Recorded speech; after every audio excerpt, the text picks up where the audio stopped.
Asansol Durgapur police কমিশনারেটের পক্ষ থেকে বুধবার আসানসোল নর্থ থানার অন্তর্গত আসানসোল রেলপাড় অ্যান্টি ড্রাগস ডে ও অ্যান্টি চাইল্ড ট্রাফিকিং ডে উপলক্ষে এক সচেতনতামূলক অনুষ্ঠানের আয়োজন করা হয়। উপস্থিত ছিলেন ডিসি সেন্ট্রাল সহ পুলিশের অন্যান্য আধিকারিকেরা।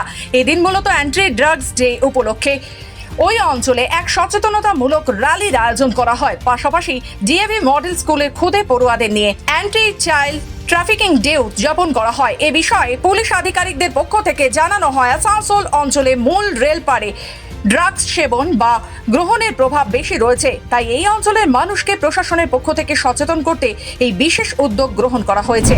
Day for anti drugs day আছে, এটা child traffic anti child trafficking ডেও আছে।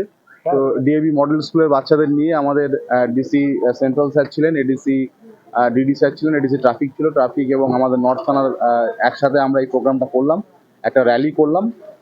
এটা আমাদের মেনলি ছিল অ্যাওয়ারনেস করা, যে জায়গাগুলো বেশি এফেক্টেড আছে। আমরা জানি আমাদের রেলপাড়টা এফেক্টেড আছে ড্রাগস দিয়ে, তো সেই জন্য এই জায়গাতে আমরা করলাম মানুষকে অ্যাওয়ার করার যে ড্রাগের ক্ষতিকারক যে দিকগুলো আছে, সেটা শুধুমাত্র ইন্ডিভিজুয়ালের নয়, এটা একটা সোসাইটির ওপরও একটা বাজে প্রভাব আছে। তো সেই জন্যই এটা প্রিভেন্ট করার জন্যই আমাদের এই প্রোগ্রামটা ছিল আজকে।